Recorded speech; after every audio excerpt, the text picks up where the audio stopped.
Bismillahirrahmanirrahim. Assalamualaikum warahmatullahi wabarakatuh. Waalaikumsalam warahmatullahi wabarakatuh. Rabbi a'udzubika min hamazati sayatin wa a'udzubika rabbi ayahdurun.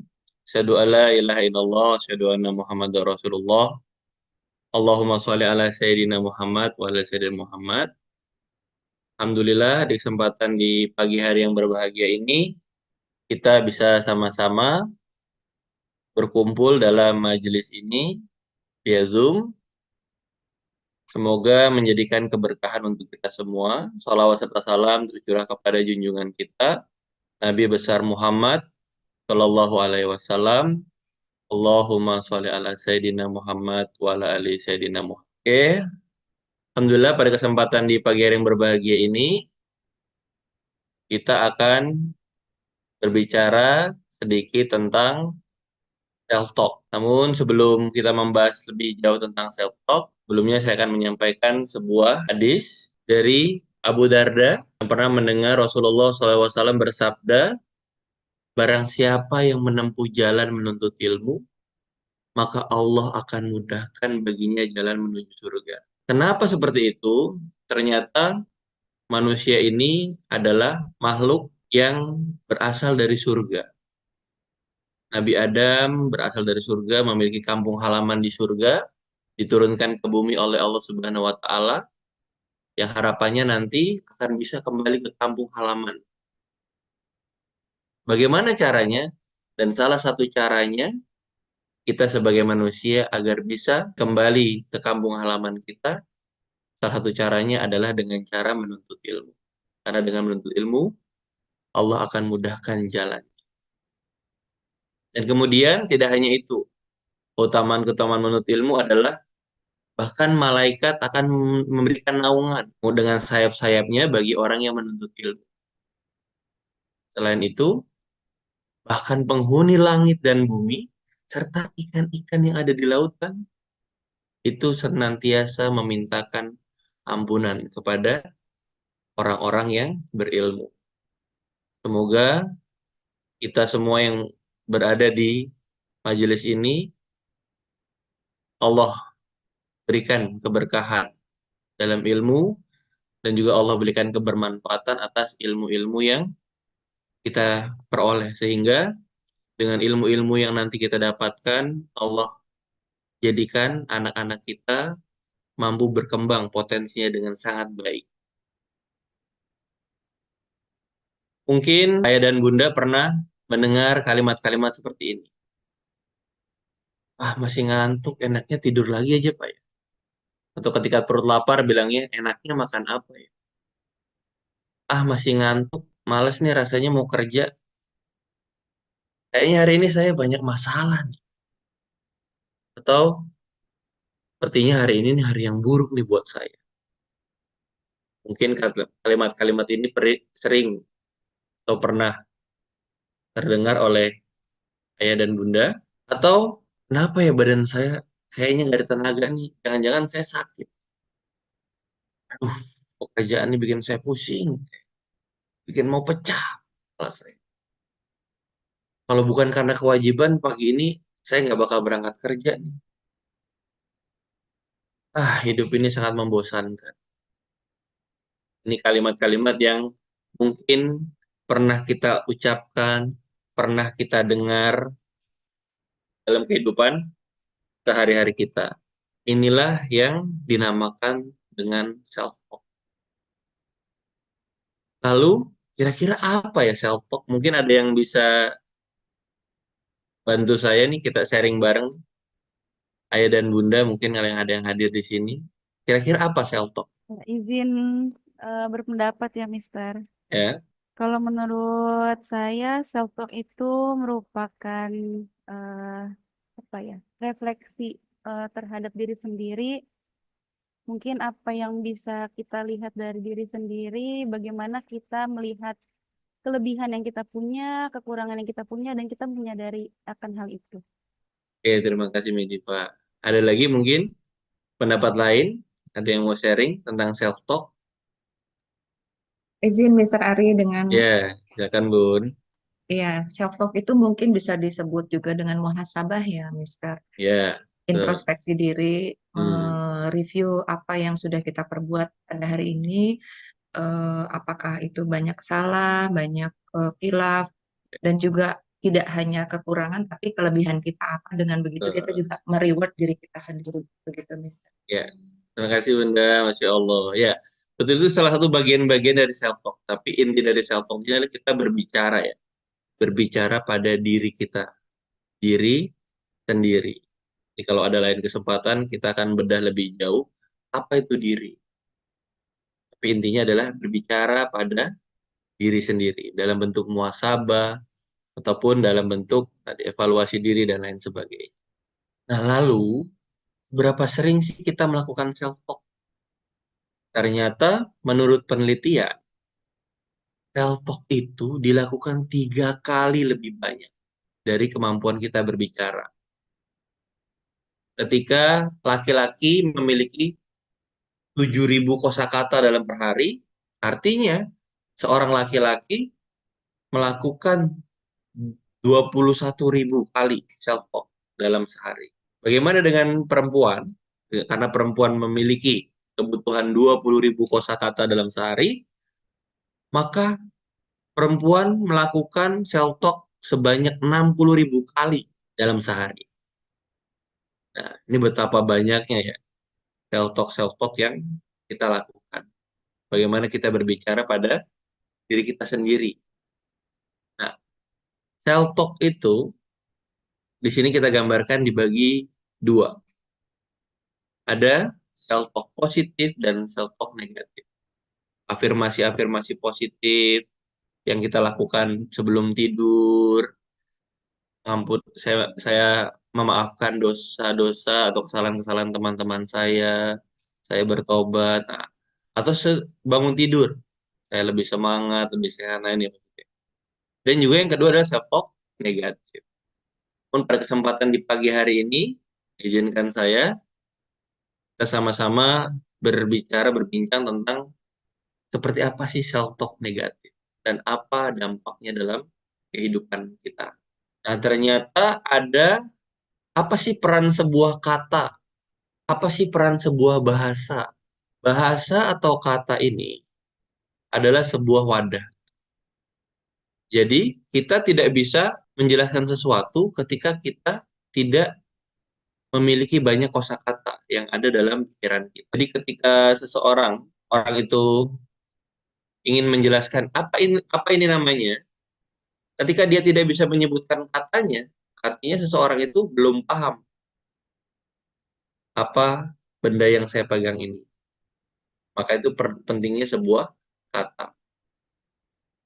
Kata ini bisa berfungsi saat ini atau di masa yang akan datang. Efeknya bisa sampai di masa yang akan datang, in the future. Ternyata kata ini ketika diucapkan memiliki dampak dan juga akan tertanam dalam otak manusia. Maka kata seseorang itu memaknai sebuah kata itu tergantung dari pola asuh, tergantung dari pergaulan, tergantung dari bagaimana pengetahuan tentang biologis dan juga wawasan dan lain sebagainya. Kata ini adalah suatu alat yang dengan adanya kata ini, Nabi Adam naikkan derajatnya bahkan lebih tinggi daripada malaikat. Karena suatu ketika Allah Subhanahu wa taala bertanya pada malaikat diminta untuk menyebutkan. Coba kalian sebutkan apa yang ada di sini. Apa jawaban malaikat? Kami hanya mengetahui apa yang telah engkau ajarkan. Sedangkan karena manusia diberikan akal dan berpotensi memiliki akal, maka di situ Nabi Adam bisa menyebutkan benda-benda yang Allah tanyakan kepada Nabi Adam. Itulah dalam keilmuan ilmu definisi kata.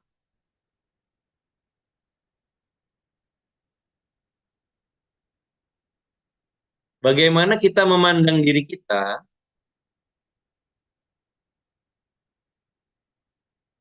kita memandang diri kita bahwa saya bisa melakukan ini atau saya tidak bisa melakukan apa-apa. Ini semua adalah kalimat-kalimat yang kadang muncul atau yang kita ucapkan dalam pikiran kita. Ternyata kalimat-kalimat yang kita ucapkan meskipun dalam pikiran kita ini memiliki pengaruh terhadap perasaan dan juga perilaku kita. Karena seseorang ketika dia salah memahami sesuatu, maka tindakan yang dilakukan akan menjadi salah. Salah paham, salah maksud, salah acting.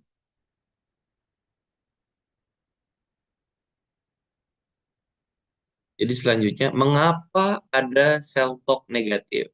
Nah, mungkin ada yang bisa sharing, kenapa sih orang itu melakukan self-talk negatif? Ada yang mau sharing? Kira-kira apa penyebab? Apa yang mendasari kok seseorang bisa melakukan self-talk negatif?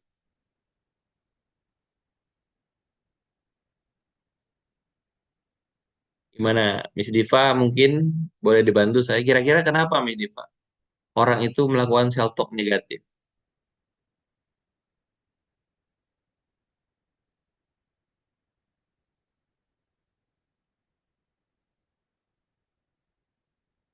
Self-talk negatif terjadi, saya berikan buah analogi simpel tentang dari sebuah, apa ini? Teko, Mister. Teko, Masya Allah. Teko ini kalau dimasukkan susu, maka yang akan keluar dari mulut teko adalah air susu ya, Bunda ya. Teko ini kalau saya masukkan teh, maka yang akan keluar adalah air teh. Kalau saya masukkan teko ini air beracun, maka yang akan keluar dari mulut teko apakah jadi air yang tidak beracun? Tidak ya. Tentu kan keluar air yang beracun juga. Jadi, kalau dianalogikan bahwa teko ini diibaratkan seperti hati manusia. Dan ujung dari teko ini adalah mulut manusia. Lalu ucapan adalah air yang keluar dari bibir teko ini. Maka, apa yang kita isi dalam diri kita, sampai ke hati kita, maka itulah yang akan keluar melalui lisan kita. Maka jika hati baik, maka baiklah ucapan yang akan keluar dari diri kalian. Jika hati kotor, maka kotorlah ucapan yang akan keluar dari diri kalian. Hal ini juga dijelaskan dalam hadis riwayat Bukhari dan Muslim yang Rasulullah SAW sampaikan. Miss Diva, ada Miss Diva? Ya, Mister. Boleh dibaca, tolong dibacakan hadisnya Miss Diva? Hadis atau surat, Mister? Al-Isra ya? Betul ya? Hadis, hadis. Hadis. Sebentar, Mister. Oh, hadis riwayat Bukhari dan Muslim ya? Ya, betul. Izin ya, Mister ya. Hmm. Sabda Rasulullah Shallallahu Alaihi Wasallam bersabda, ketahuilah bahwa dalam jasad manusia ada segumpal daging.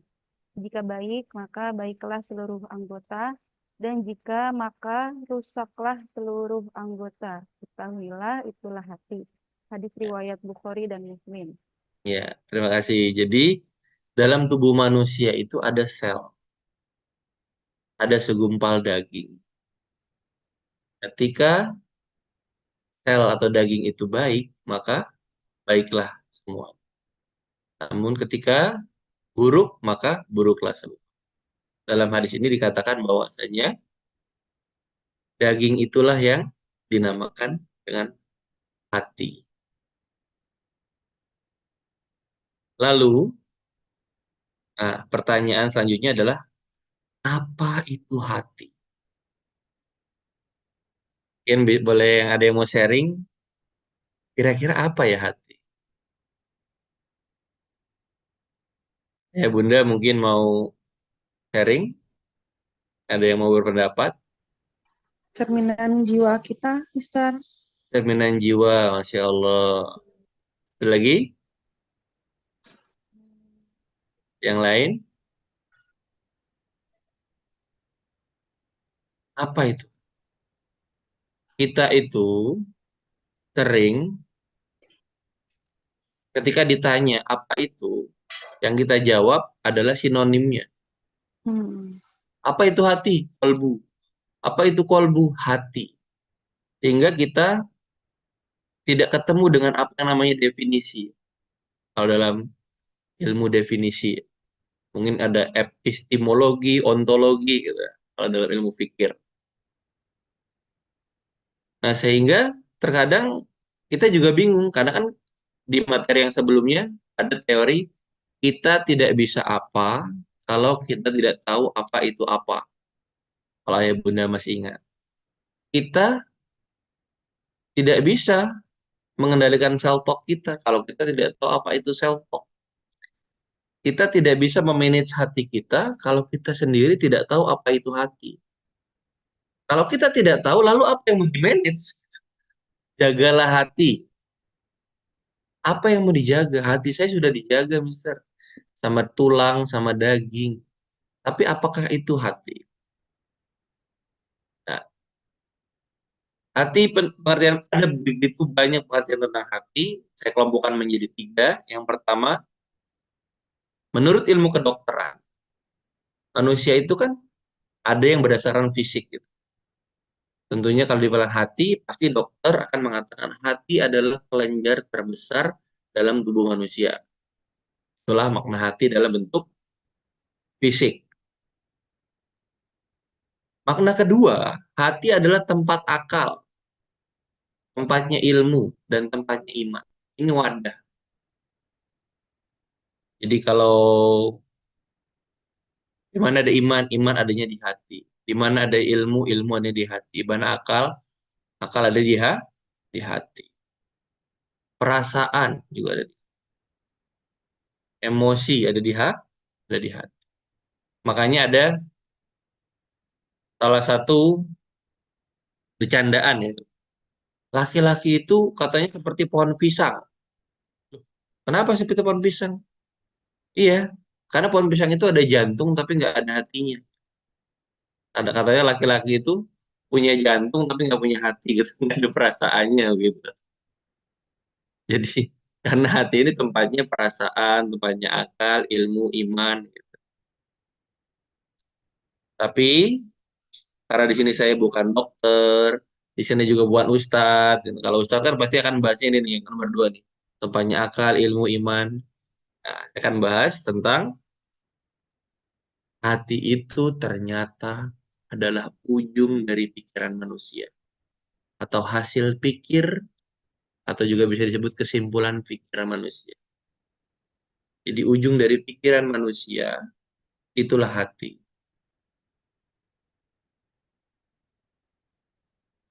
Sehingga kesimpulan-kesimpulan hasil pikiran kita itu yang akan menjadi diri kita. Kenapa kita tidak mau makan daging hewan-hewan yang diharamkan? Karena ujung pikiran kita mengatakan bahwa hewan ini haram, tidak boleh dimakan. Sehingga itu yang menjadi diri kita, jiwa kita. Bahwasanya kita tidak mau makan itu. Kenapa kita tidak mau minum minuman keras? Karena itu dari hasil pikir kita, di ujung pikiran kita. Apakah itu bisa berubah? Bisa. Apakah bisa dirubah? Sangat bisa. Dengan treatment-treatment tertentu. Penjelasan lebih lanjut dalam Al-Quran boleh dibantu Miss Diva, surat Al-A'raf ayat 179. Baik, Sar. Sebentar ya, Sar. Saya izin coret-coret ya. Nanti mohon di agak pelan-pelan aja, Miss. Izin membacakan arti ya, Ya, Sar ya. sebentar. Ya. Menurut surat Al-A'raf ayat 179, Dan sesungguhnya kami jadikan untuk isi neraka jahanam kebanyakan dari jin dan manusia. Mereka mempunyai hati, tetapi tidak dipergunakannya untuk memahami ayat-ayat Allah. Dan mereka mempunyai mata, tetapi tidak dipergunakannya untuk melihat tanda-tanda kekuasaan Allah. Dan mereka mempunyai telinga, tetapi tidak dipergunakannya untuk mendengar ayat-ayat Allah. Mereka itu sebagai binatang ternak, bahkan mereka lebih sesat lagi. Mereka itulah orang-orang yang lalai. Surat Al-A'raf ayat 179. Allah, terima kasih, Miss. Jadi dikatakan sungguh gitu, Miss ya. Sungguh. Kenapa Allah menggunakan kata sungguh? Ternyata kata sungguh ini digunakan untuk menegaskan bahwa hati-hati. Kalau ada kata sungguh, pasti hal ini kita sering lalai. Kita sering lupa. Jadi ayat-ayat Al-Quran yang menggunakan kalimat diawali dengan kata sungguh, kita harus berulang-ulang baca. Kita harus amati. Karena disinilah keseringan manusia lalai. Isi dari neraka jahanam, itu Mas ya, sungguh banyak dari golongan jin dan manusia. Kenapa? Karena mereka punya hati, tapi tidak digunakan untuk memahami.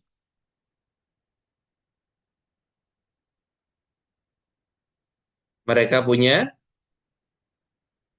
mata, tidak digunakan untuk melihat tanda-tanda kekuasaan Allah Subhanahu wa Ta'ala. Dan mereka punya telinga, tapi tidak digunakan untuk mendengar ayat-ayat Allah Subhanahu wa Ta'ala. Maka mereka itulah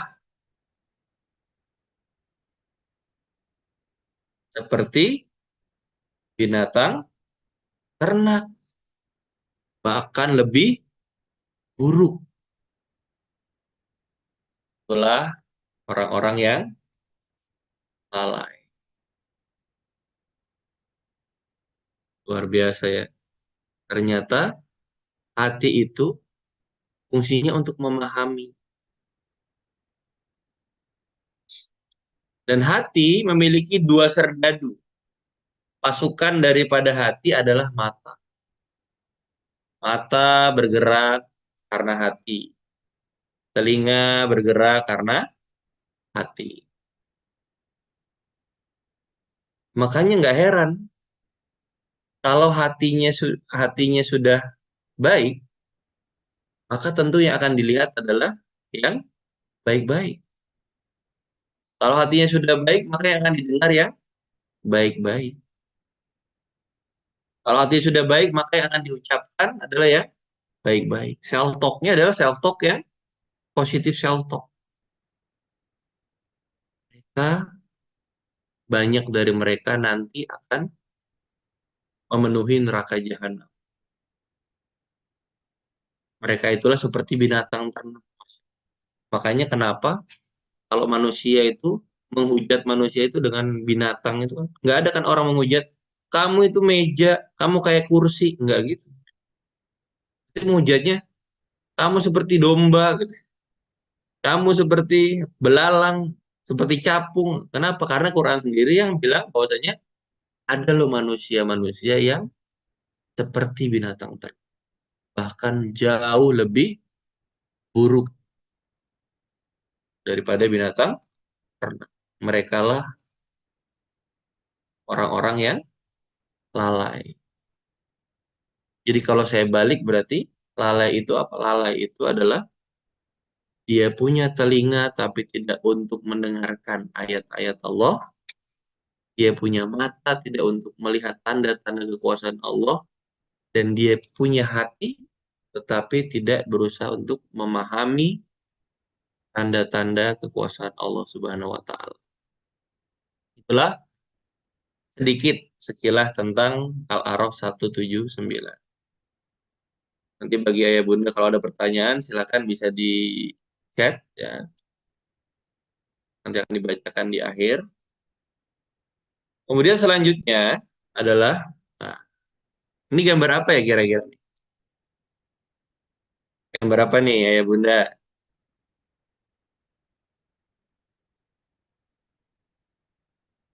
Gambar?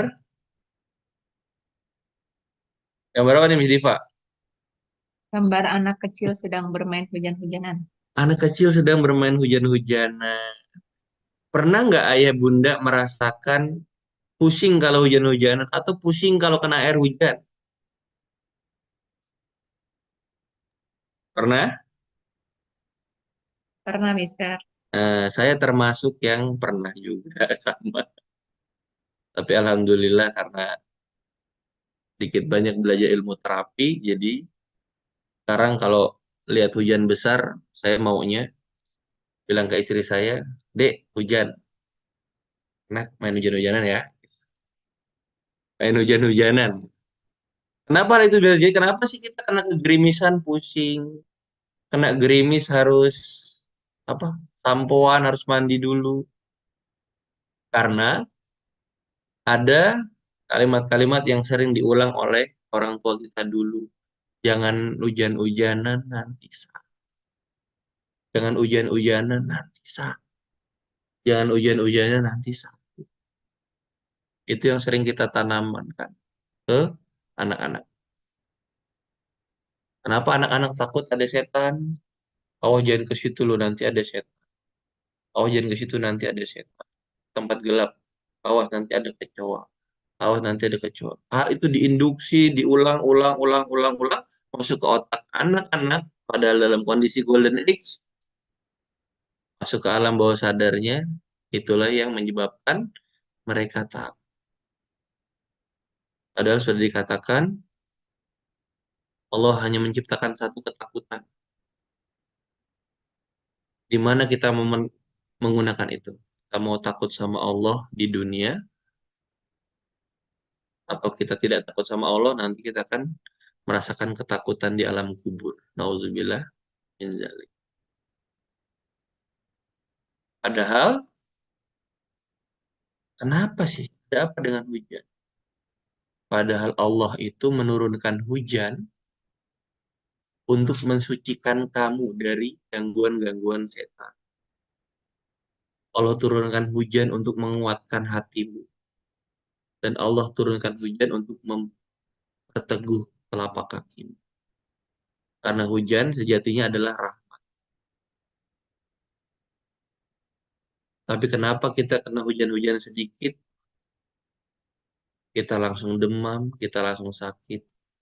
Padahal hujan itu diturunkan berkah. Bahkan dalam ilmu ruqyah ada beberapa part yang menggunakan air hujan untuk memperkuat diri atau menghilangkan dari gangguan-gangguan setan. Belum lagi ditambah ketika ada hujan turun, kita diminta untuk berdoa, ya Allah, turunkanlah hujan yang manfaat. Bayangkan, ribuan orang berdoa ini ketika hujan turun, agar hujan ini manfaat. Tapi ketika kita kena hujan, malah kita, berarti apa yang salah? Ada yang salah dalam induksi. Ada self talk yang salah, yang disampaikan, yang ditanamkan dalam otak anak, hingga ketika sedikit kena hujan, sakit. Sedikit kena hujan. Dan lucunya ketika hujan-hujanan, kenapa kamu masuk angin? Kenapa masuk angin? Karena habis hujan-hujanan. Nah, kenapa masuk angin? Padahal kan hujan-hujanan harusnya masuk air, tapi ini angin yang masuk. Nah, ini kan aneh gitu.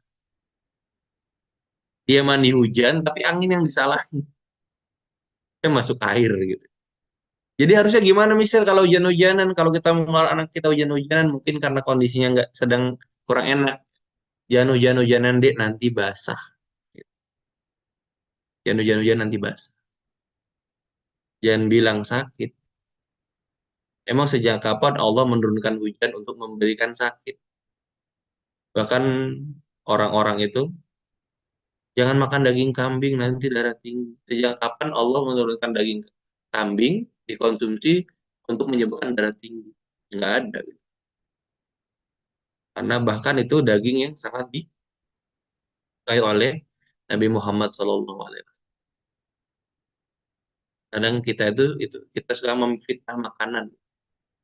Kita sering memfitnah makanan. Oh, kenapa asam urat? Oh, yang makan ini ya gara-gara makan kacang-kacangan. Kacang-kacangan kita fitnah. Kalau kita fitnah manusia, gampang minta maafnya. Masalahnya kalau kita fitnah tumbuh-tumbuhan, makanan, gimana minta maafnya? Udah ya. Begitu banyak makanan kacang-kacangan di muka bumi. Kita bisa minta maaf sama kacang yang ada di Tangerang doang. Itu kacang yang ada di sana. Kita belum bisa minta maaf. Karena kita udah sebut. Alhamdulillah. Nah, di hujan tadi juga, sebelum kita lanjut ke sini, boleh dibacakan surat Al-Isra ayat 53, Miss Diva, artinya? Iya, Mister. Al-Isra. Al-Isra. Artinya aja, Mister. Ya, Al-Isra ayat 53 yang berbunyi, dan katakanlah kepada hamba-hambaku, hendaklah mereka mengucapkan perkataan yang baik, yang lebih baik, benar. Sungguh setan itu selalu menimbulkan perselisihan di antara mereka. Sungguh setan adalah musuh yang nyata bagi manusia. Al-Isra ayat 53. oke. Terima kasih, Miss Diva. Saya izin coret-coretan sedikit ya. Waktu tinggal ini tapi ya. Lain aja tadi. Nah, di sini kita sering melihat anak-anak kita membawa barang-barang yang pecah belah seperti piring. Apa yang sering kita sebutkan? Awas deh jatuh, jatuh, awas nanti jatuh, awas nanti jatuh, awas nanti jatuh. Terus jatuh, tuh kan jatuh. Nah itu. Kenapa dia bawa piringnya jatuh? Karena kita yang doain. Awas, awas kejedot, awas kejedot, awas kejedot, awas kejedot. Tuh kan kejedot. Apa mama bilang? Gak percaya sih. Kan mama bilang nanti kejedot. Nah, bayangkan. Kita mendoakan anak kita biar kejedot. Kita mendoakan anak kita biar piring yang dia bawa jatuh. Padahal dalam kitab Nasaiul Ibad dikatakan, jagalah lisanmu saat mengucapkan sesuatu jika tidak ingin terkena musibah. Karena musibah dan bala itu diwakilkan dari apa yang kita ucapkan. Bahkan ucapan seorang tua itu jauh berkali-kali lipat lebih manjur daripada ucapan seorang waliullah. Bayangkan. Bagaimana ketika orang tua mengucapkan hal yang kurang baik, self-talk yang kurang baik kepada anak. Nah ini sangat berbahaya. Itu akan menjadi, karena berapa persen orang yang anaknya minta diterapi, ternyata permasalahannya bukan berada pada anak, tetapi terkadang permasalahan ada di orang tua. Karena apa? Karena induksi-induksi yang diberikan, induksi-induksi yang negatif.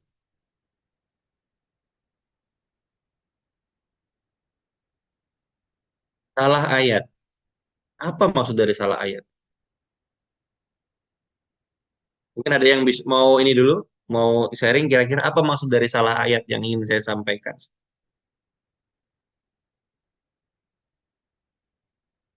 Anggaplah tebak-tebakan. Bis. Ada yang mau berpendapat? Ayah bunda?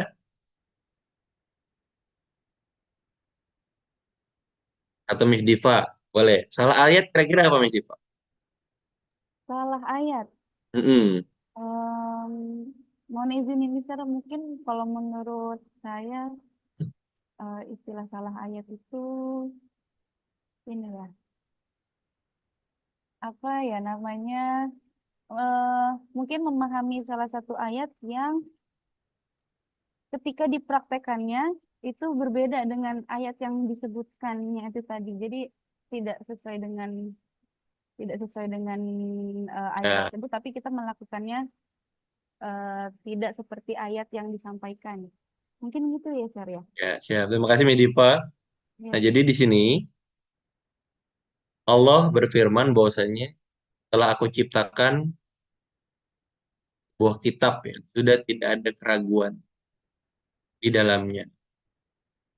Silahkan kamu buat satu ayat yang serupa dengan apa yang aku buat. Lalu Allah langsung menjawab, silahkan ajak teman-temanmu dari kalangan jin dan manusia. Dan pasti kamu tidak akan mampu. Tetapi kita tiap hari bikin ayat sendiri. Maksudnya gimana, Mister, ayat sendiri? Ada 3 orang dalam sebuah hadis yang dinyatakan tidak akan tertolak doanya. Yang pertama adalah pemimpin yang adil. Yang kedua adalah doa orang yang berpuasa hingga dia berbuka. Dan yang ketiga adalah orang yang terzolimi. Adalah orang yang tidak akan tertolak. Berarti, Miss Diva misalkan, kalau Miss Diva sedang terzolimi, berarti harusnya doanya yang baik-baik atau yang tidak baik? Kalau saya pribadi sedang terzolimi sama Harusnya. harusnya. Pertama saya berdoa sama Allah untuk bukan diberikan kesabaran ya, Hmm, maksudnya tapi dikuatkan ya, dalam menghadapi ya ujian itu ataupun masalah. ya, Terus saya mungkin meminta sama Allah untuk dibukakan pintu hati pada orang yang mungkin ya. menyakiti gitu. Berarti yang baik-baik ya Yang doanya baik-baik ya. karena supaya Nah, ya bentuknya yang baik-baik, ya, Mister. ya. Karena di saat terzolimi, disitulah doanya lagi on-onnya. Doanya lagi terkabul-kabul. Maka ketika dalam kondisi yang sedang tidak baik-baik saja, Allah buka pintu rahmat yang seluas-luasnya, sehingga manusia diharapkan bisa berdoa. Allah berikan kesempatan untuk berdoa dengan sebaik-baiknya. Tapi kita salah ayat. Ketika Allah buka kesempatan, Allah hilangkan hijabnya, agar doa kita langsung tembus ke langit. Tapi apa yang kita lakukan? Pada saat itu kita isi dengan keluhan. Saya mah emang orangnya begini. Saya mah kalau apa-apa selalu gagal. Saya mah emang nggak becus. Aduh, anak saya itu nanti jadi anak yang di sini dia keluh, isinya keluh-keluhan. Padahal ketika saat itu Allah berikan kesempatan agar doa dan doanya itu akan dikabulkan dalam sebuah hadis. Atau malah menyalahkan orang lain, menyalah-nyalahkan. Ini gara-gara kamu sih nakal. Ini gara-gara kamu sih nggak denger. Kamu sih kalau diomongin nggak mau denger. Kamu diomongin nggak mau denger. Padahal di sini lagi dikabulkan oleh Allah dalam kondisi yang ketika kita mengucap ucapan kita langsung diijabah oleh Allah. Jadi wajar aja ketika kita rasain kok nggak denger-denger. Karena orang tuanya sering ngomong. Dek, kamu itu kalau diomongin tuh denger nggak sih? Kamu itu nggak denger ya kalau diomongin. Kamu itu nggak denger. Kamu itu kalau nggak lihat ya nggak lihat. Inilah. Padahal apa Allah bilang? Aku bersama orang-orang yang sabar. Allah bersama orang-orang yang sabar. Maka ketika kita tidak mau bersabar, berarti kita tidak mau bersama-sama dengan Allah.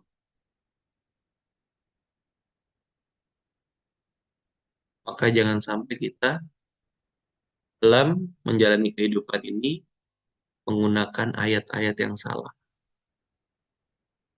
ketika Allah berikan kesempatan untuk berdoa dan doanya akan dikabulkan, berdoalah yang baik-baik. Ketika Allah berikan kesempatan, Allah berikan waktu agar Allah bersama dengan kita, manfaatkanlah waktu itu dengan sebaik-baiknya, dengan penuh kesabaran. Karena ada 3 tingkatan manusia. Yang pertama adalah mudah tersenyum. Senyum ini aja nggak cuma sedekah ya, kalau dalam Allah. Tapi senyum ini adalah terapi. Kenapa Nabi Muhammad SAW disebut basam? Karena beliau sering tersenyum. Kalau ayah dan bunda ingin tahu tipsnya biar nggak sakit gigi, senyum aja terus. Insya Allah sakit giginya hilang. Sedih, senyum aja, tetap senyum. Insya Allah sedihnya cepat berakhir. Ngantuk, senyum saja. Insya Allah ngantuknya sedikit demi sedikit hilang. Level kedua, manusia tingkat kedua adalah sudah tidak lagi menyakiti orang lain. Coba kalau saya mau tanya, mana yang wajib mematuhi perintah atau menjauhi larangan? Ada yang mau sharing? Mana yang wajib? Mana yang skala prioritasnya lebih tinggi? Menjalankan perintah ya? Menjauhkan larangan, menghindari Menjauhi. larangan ya, iya, Ya, iya, thank itu. you. Terima kasih Bunda. Jadi menjauhi larangan itu wajib. Ya, perintah itu kita diperintahkan sholat. Tapi kalau nggak bisa berdiri duduk, nggak bisa duduk berbaring, nggak bisa berbaring dengan kedipan mata. Perintah itu dilaksanakan semampunya. Diperintahkan sholat di masjid, tapi nggak bisa ke masjid, ya sholat di rumah. Tapi kalau larangan adalah wajib. Larangan berzina, menjauhi riba. Di level kedua ini orang sudah tidak menyakiti orang lain. Dan level yang terakhir, tingkatan ketiga adalah sudah tidak ada lagi keluhan dalam diri.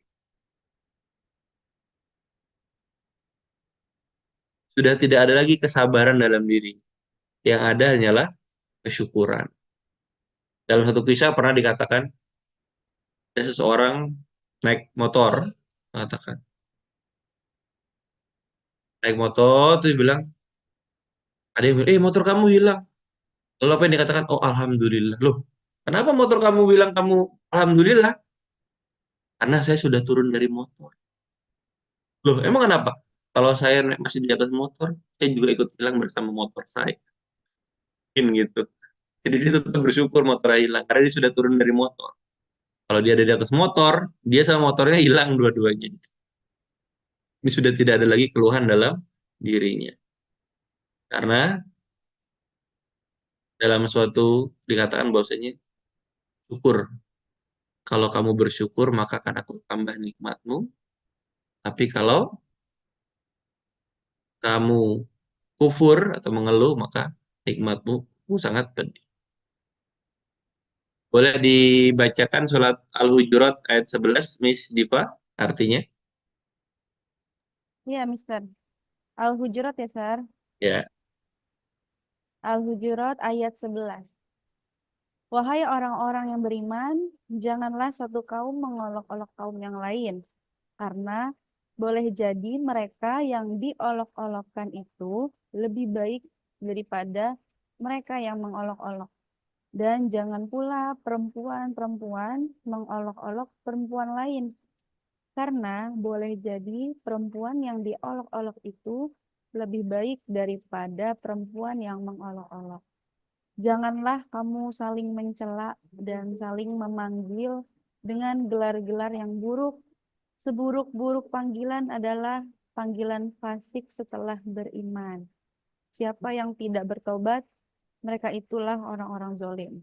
Al-Hujurat ayat 11. jadi ayah dan bunda, salah satu tugas orang tua adalah memberikan nama yang terbaik. Dan juga jangan mengolok-olok. Jangan mengucapkan kalimat yang negatif kepada anak. Nggak ada dong anak nakal yang ada anak yang aktif. Nggak ada anak yang iseng, anak yang masa pertumbuhan. Karena setiap anak itu lahir dalam keadaan suci. Siapa yang membuat dia jadi Majusi, Nasrani adalah orang tua. Bagaimana orang tua menginduksi. Orang tua itu mana termasuk guru dan orang tua di dalam. Jadi orang tua itu termasuk guru dan orang tua yang ada di sekolah. Sehingga kita harus selalu memberikan kalimat-kalimat positif untuk anak-anak. Selanjutnya, lalu bagaimana agar kita bisa menghindari self-talk yang negatif. Ketika teko itu sudah berisi teh, bagaimana agar teh ini berubah jadi air putih, maka kita masukkan selalu air putih, air putih, air putih, sehingga sudah tidak ada lagi teh dalam. Artinya, ucapan yang tidak baik berasal dari hati yang tidak baik, maka dengan itu, sesuai dengan Al-A'raf ayat 179 tadi, bahwa kita masukkan kalimat positif yang melalui telinga kita, dan kita harus selalu melihat hal-hal yang positif, sehingga nanti hati kita akan berubah menjadi positif. Dan ucapan juga tentunya akan mengikuti menjadi ucapan-ucapan atau self-talk yang positif.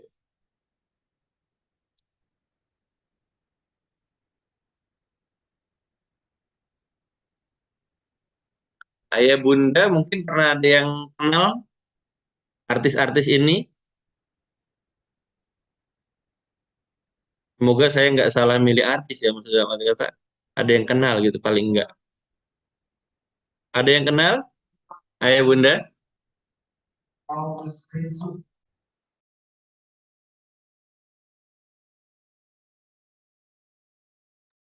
Ada yang kenal ayah bunda dengan artis-artis ini? Tahu Mister, tapi Saya nggak kenal, kenal. Mister. Ya, tahu lagu-lagunya? Tahu, Mister. Terjadi ada yang terjadi dalam kehidupannya? Iya. Jadi ternyata apa yang sering kita ucapkan, apa yang sering kita dawamkan, itulah yang akan nantinya terjadi dalam kehidupan kita.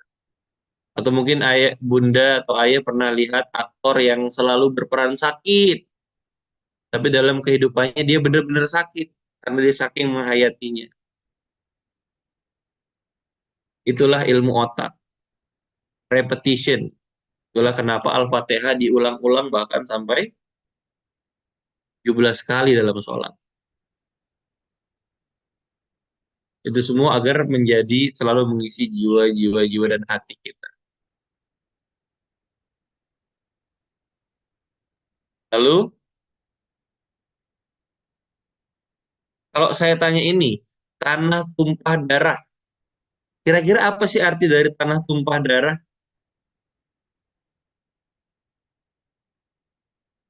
Boleh sharing? Tanah untuk tumpah darah. Untuk apa ini? Boleh sharingnya? Atau bunda? Ada yang mau sharing? Boleh saya sharing, Mister? Silakan, Bun. Apa sih maksud dari tumpah darah? Tanah tumpah darah ini maksudnya ya khusus Indonesia ya, di mana Mm-mm. kemerdekaan kita itu banyak mengorbankan pahlawan-pahlawan, gitu, Mister, kurang lebih. Ya, Ya, ya, terima kasih, Bun. Tapi kira-kira di Indonesia banyak pertumpahan darah nggak ya, Bun?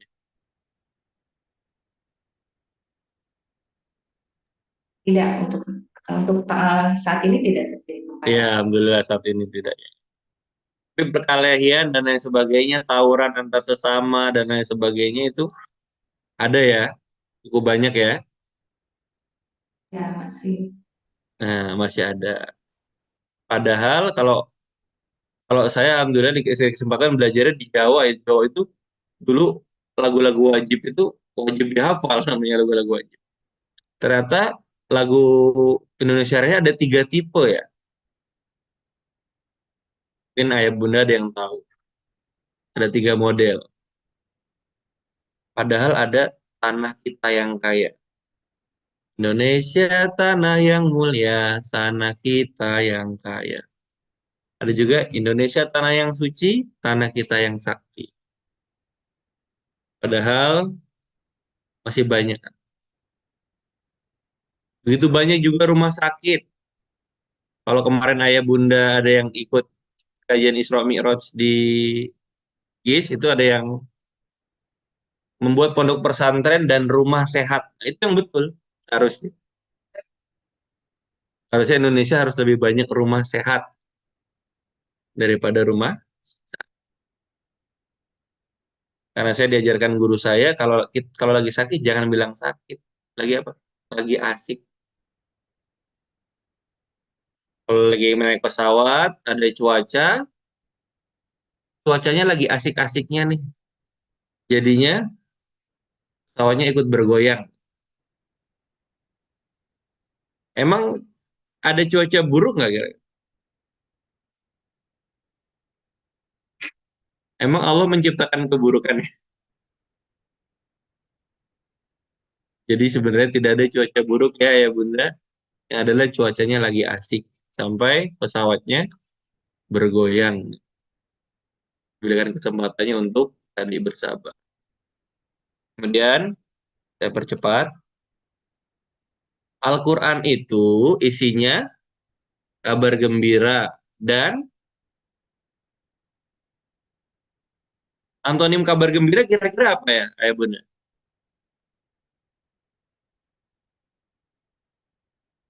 Kabar gembira dan Kabar buruk. kabar menyedihkan atau kabar buruk. Tapi Allah tidak menyebut kabar menyedihkan atau kabar buruk. Al-Quran itu isinya kabar gembira dan peringatan. Nah, ini contoh bahwasanya kita dilarang mengucapkan self-talk yang negatif. Selain itu, terakhir, dalam sebuah surat Al-Quran juga Allah menuliskan beberapa antonim, maksud saya. Tertawa, menangis. Mematikan, menghidupkan laki-laki dan perempuan, kekayaan dan kaya antonimnya apa ya harusnya? Miskin. Miskin. Tapi kenapa Allah tidak menyebut miskin? Allah bilang sesungguhnya dialah yang memberikan kekayaan dan kecukupan. Bahkan Allah telah mengejarkan dalam kitab suci pedoman yang tidak ada keraguan di dalamnya tentang jangan sampai kita menyampaikan self-talk negatif. Maka mari sama-sama kita berusaha agar kita mampu berkata baik karena semua perkataanmu akan diaminkan oleh alam semesta. Terima kasih atas perhatiannya. Mohon maaf lahir dan batin. Assalamualaikum warahmatullahi wabarakatuh. Waalaikumsalam Waalaikumsalam warahmatullahi wabarakatuh. Terima kasih, Mr. Ari. Sama-sama, Bun. Mr. Ari. Yes, Diva, Mr. Ari. Mr. Ari.